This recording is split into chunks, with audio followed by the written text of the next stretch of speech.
Go ahead. Alright guys, Bellona time. So we're against a Mulan, so two characters that got buffed. Pretty cool.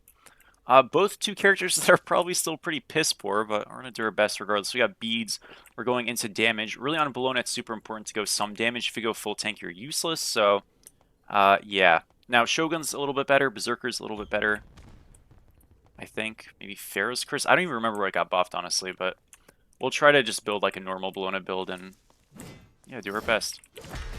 Really what you want to just do on this god is get your 1 at level 1 and do this. That's kind of it. Her level 1 has always been great, and Shield Bash is the way to go. I think a lot of the reasons why people struggle on this pick is number 1, because she was better in Smite 1, but a big thing is that people will really overplay the Scourge on this character and the Bludgeon, thinking, like, similarly to Smite 1, that it's like, hey, you know, that's kind of my abilities I need to max and play for and make sure I'm utilizing, when really the Shield Bash is kind of like the big thing in this one. So, yeah, definitely a little bit different. It's very similar to Chalk, how, like, Chalk was, you know, really awesome maxing the 2 in Smite 1, and then on this game you rarely do that, if ever. So, just a slightly different. Trying to just make sure we heal here, get the smalls as well. We already have a nice health advantage. I'm just going to kind of walk up at him. Remember, what does Mulan really struggle with? The range damage in terms of her own kit, so you can just kind of like press up on her when she wants to walk up to clear. Got a great pressure point. Obviously, we did minis off the blue. We can walk over for this assisted invade, and this Merc really can't walk up. So if he gets a super steal, good on him, but we'll just pressure to check. He's going to run. We get a free blue. And the lane's already solid. Where's my action camera with vertical basics? Yeah, I'm not going to be using that, unfortunately. And he is just dead here. Do we dive? No, I'm not going to. I could have killed him, but I would have died for it. Well, I'm good off that. I don't know why he's staying. So, like, guys, if your lane is fucked, just back. It's okay. Because, yeah. I don't... Okay, well... Hey, we'll take it. He went a very tanky build. I didn't even look at his build this game. So he went the tankiest build that is the best, like, level 1 build in terms of short fights, but they didn't work. So, yeah. Alright, we'll look for a back in just a second. I could go for double backs here, but I'm just gonna play it a little conservative. Remember, side TPs don't actually work until 10 minutes in, so there's a little bit less variance in terms of just like getting cheesed on this character, or just really any solo laner, which is pretty damn nice. I gotta say, it is a good shift. And then yeah, first item we're literally just gonna go into either a Braggies or a Tearfing. The idea is, again, like I said, you need some damage on this character. You can go Sunbeam Bow on her. I don't think she uses it nearly as well as a lot of the auto attackers, and a lot of that is just to do with her auto attack chain changing so often and things like that. If you really wanted to go it, could you? Yes. You could also go Lernian Bow, but I tend to recommend a build more like a Fenrir jungle, where you go Tearfing, you go Braggies, you go like Pharaoh's Curse, and we'll get an Arrow Bow. That's not on Fenrir, but it is on this god, and another prod item, and that's kind of it. So a little bit hybridy, definitely not, you know, a super tanky pick. Again, I think if you try to go like very heavy in prots, you're gonna struggle big time, because we literally are just gonna like ult in and just die, and that's fine, because the point is we're gonna take someone with us, or you know, at least do a lot of damage to 2 or 3 people. So you're very much a W key character, and you kind of don't even think about it like this.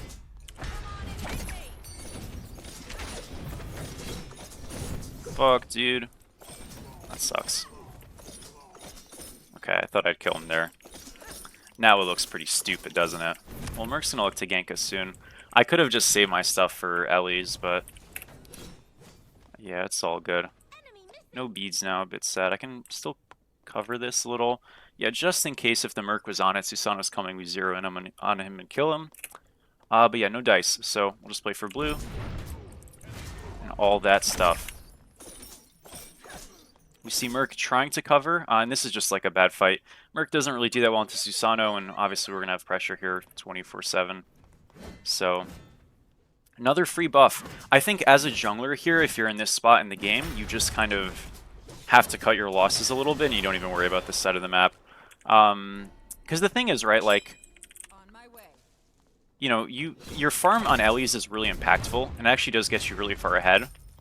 But if you're not going to win it, you're just, like, wasting time, right? And to help our jungler, we're also just going to, like, let him do our blue. Because I don't need it. So, good stuff. I haven't played this god, it feels like, in forever. I know I did one YouTube video on her, like, maybe 2 weeks ago, but before that, it's been a long, long time. I really do love this god. I mean, it's literally the profile picture on my YouTube, and that is from my first LAN ever in Game 2. I was 15 years old at the time. I played Bellona and did pretty well after a very forgettable Game 1. So, yeah, that was it. I'm going to freeze here a little bit. Not really because I can actually like freeze a ton, but I just want to create some pressure. And we're just going to walk at her. Make her feel really bad. We'll get these for free. Back up again. And we'll make him lose a couple of minions here. Again, more so this is just to make him feel really weak. He doesn't have mana sustain. He's also just like behind. So just a pretty miserable game state. Again, our wave will like creep up and get pretty strong here. So this isn't like foolproof, but if we can poke him out and stuff like that, we can create a super wave here potentially and just like kill him. And if not, I mean, we just keep him weak for 35 years. So it's still good. Just ult him, auto 1. Oh, I cancel my own auto. RIP. He wouldn't have died, but he would have been like 10 health. Now we're going to shove with the super wave and we just kill him and he has to run. See? Like we're doing just a wave stack into it, like a bit of a freeze, and yeah, this tower is cooked.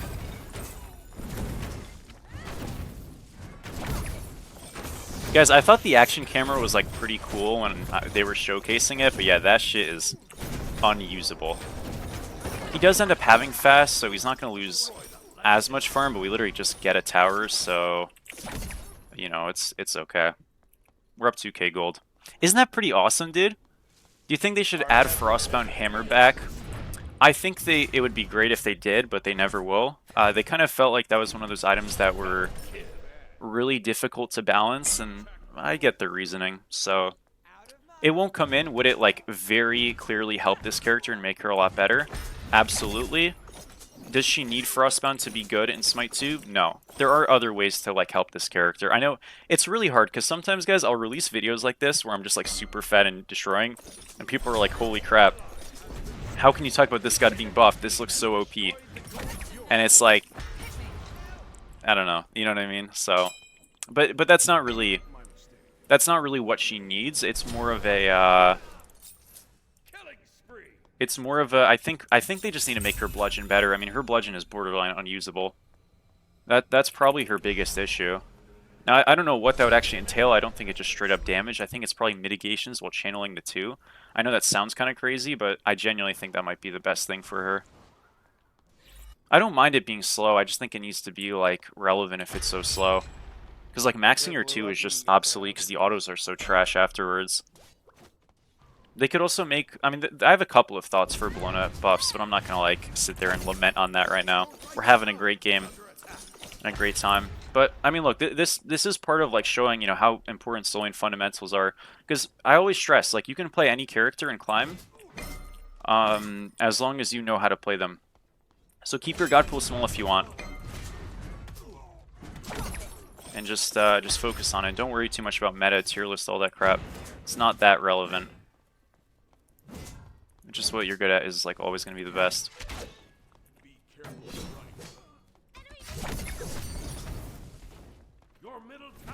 Okay.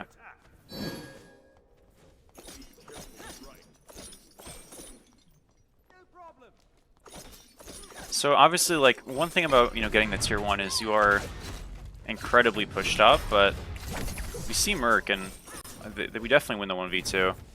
So I doubt we're going to get ganked. It's a bit of a weird spot though. Normally, like, we just look at gold, but there's no gold, so we'll just kind of invade, and if they send people, we get a Naga. We'll probably trade at least one, or we just leave. We'll see. Again, the initiative and the idea is just that, look, they're going to send people, and then they're going to turn around if it's no good, like he just did. And, yeah, I mean, this lane is so lost, it's unbelievable. So Do you know where you get the hit marker off? I do. So you go to settings, usability, down here. Excuse me, I think it was UI. Sorry, settings, UI. No, was it usability or UI? It's one of these, and it's somewhere down here. Aim reticle off, I think? No. Oh shit, I forgot, dude. I'm sorry. There's some, like, thing where it's like, it says X-shaped, it's usability. It says X-shaped, and you just turn it to off. I apologize, I'm, like, literally the worst streamer of all time. Alright, anyways, let's just, like, get this. Ooh. It's fine. Good job. Should not be hitting him there. That was not intentional. We're both low, but hey, I'm happy with this.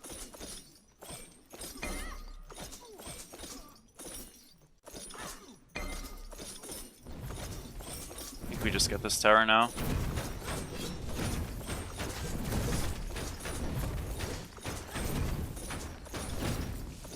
I'm not gonna really worry about hitting him. I don't need to.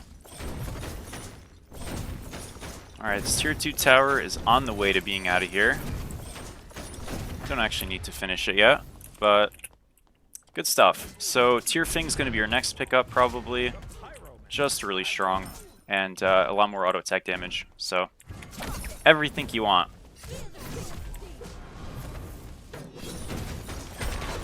Let's force his ult here. Just Pharaoh's Curse him, auto him, double slow him. Should ult in a second. Speeds as well. He didn't need a Beats, but he doesn't need to know that.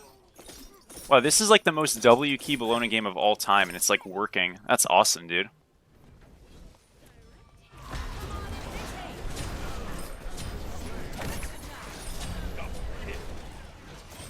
Oh, they're all dead here. It's so doomed. This Bellona, or this Mulan gets one, but it's all good. Move! Okay. He was blocking me so hard. Alright, no worries. Good job. Take a reset in just a second. We're going to go into Tier Fing, like I said. We're almost there. Has XE always been this cheap, guys? 2650? This seems incredibly cheap. Was XE always 2650? Really? That just seems nuts. Boys, maybe I just go Executioner. Nah, fuck that. We're going Tier Fing. I thought it was 3100. I might just be nuts. I guess, you know, I'm so used to ADC, no gold, that I'm just like, wow. Oh yeah, guys, we have to try a Nuwa strength aspect hasn't come out, but I actually might get a Nuwa game on, ironically. I saw Nuwa cooking and I was like, this is gonna be kind of fun. I gotta give it a shot.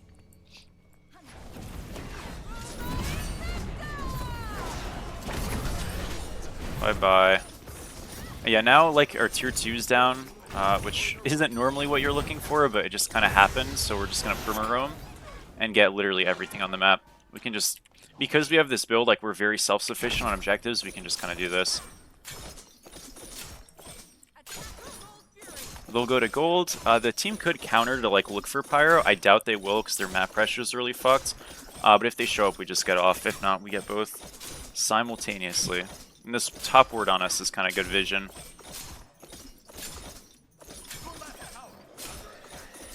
Yeah, they're like soft defending gold, and they really shouldn't even bother. You get this for free. We're gonna do these as well, and yeah, very little resistance, but it's working out. You will notice with this build, our attack speed is actually like kind of low, which sounds funny, but is true, and that's mostly just because these items aren't actually great attack speed items. I mean, you know, Pharaoh's Curse is okay, but 10%, yeah, pretty bad. We are going to go Aerospa, though, and Aerospa is usually what I'd recommend going, not 4th tier, I'd recommend going 5th or 6th, mostly just because you kind of are like, especially when you're less behind, of the impression I need some defense here. So I would typically recommend going like Spectral into Spirit Robe and then going Aerospa last, assuming you need a Spectral. If you don't, you could go like Spirit Bow into Thebes or something. Spirit, what is this called? Why am I calling it Spirit Bow? Spirit Robe, excuse me. Into Thebes. You can go Eros Bow afterwards.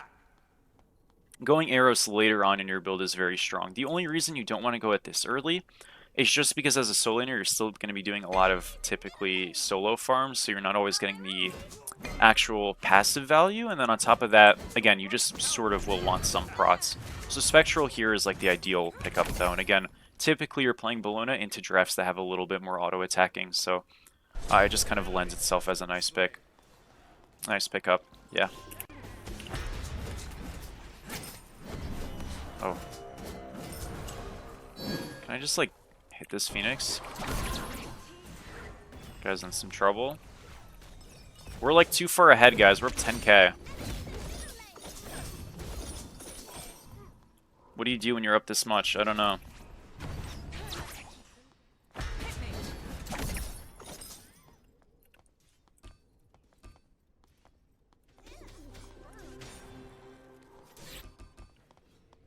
Alright, we'll steal top lefts. And do something after. I don't really know what. We'll figure it out.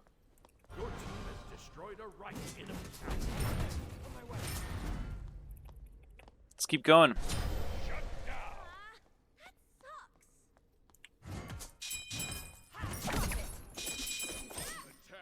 You're gonna be on the purple. Should I int to even the game out? Honestly, like not a bad idea, you know?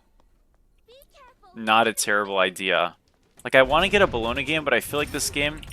I mean, do you think there was anything construct... Because I try to upload my videos sort of off of fun, but off of if they're constructive. I've been leaning more towards the fun part. Because, like, I realize, like, nobody wants some uptight Mr. Play-by-Play. Blah, blah, blah. Like, that's so fucking boring, you know what I mean? A lot of my earlier videos were like that. But, like... I mean, this is just a bit of a horror, right? Like, I don't know if there's anything in this. Would you go kin size in your build? You wouldn't. So a lot of the shift of kin size in this game is that kin size is a lot more valuable if you don't have a lot of health on your character, and warriors always do. So you just don't go kin size unless you're playing a hunter, and even then kin size is just not very good. But yeah, that was like one of the big reasons this god has really fallen off a cliff, is because Animosity Axe doesn't exist, and kin size is dreadful in this game, and it was probably like the best item in the game in Smite 1.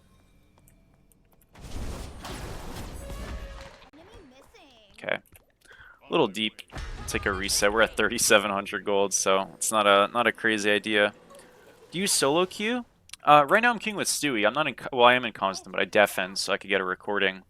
I do solo queue, like, sometimes. It just kind of depends. Like, now, because I've been streaming and stuff a lot more, like, people do just, like, come in and ask me to queue, so I'm not gonna, like, say no, but I don't, like, look to duo queue as, like, a go-to. I just have some friends or people who come in and ask. Like, most of my games, I've probably solo queued.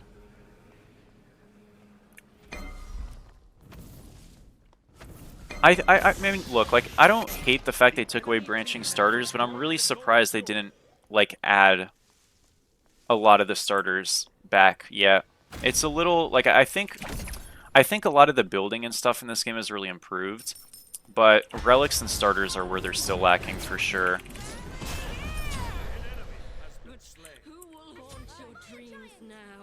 So, yeah, it's a little weird. Is Berserker Shield worth it on her? I don't think it's worth it with this much damage, and I think you need to build this much damage to make this character usable. Because remember, we're going Aerospo on this god every game, so we're having 3 items that don't give us prots. You could go 1 less damage item and go Aerospo earlier to get another defense item. Like, let's say we're going to go Aerospo into Spectral for our last 2. You could, you know, sell Tearfing or just not go Tearfing and get like a Prophetic Cloak or something. Even then, though, I mean, if you went Prophetic Cloak just because of how high the prots are shared, I think it could be fine. I'm just like sort of, I'm just sort of the mind that it's like, eh.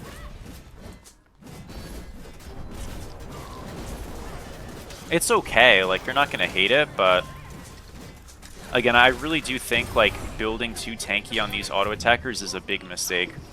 Because if you do, no, I know that gives attack speed, so it's a little bit different. But if you build too tanky on these characters, you just don't get value. Like, you need to be doing damage. Because everything this game that's worked for us is the fact that we're just like able to be aggressive and just shove up on someone and kind of just like beat them up. From the laning phase to the mid game. I know we're like super far ahead, so obviously that kind of disqualifies things a bit, but still. We're the top 3 solos to learn with to climb ranked. So I wouldn't, like, truthfully, I really wouldn't look at, like, characters as, like, what are the best to climb with. I think if you're good enough with any pick, you'll climb. But I would say, like, 3 good characters just to learn, period, are, I would say... Second. I would say Chalk, Kabrakan, and...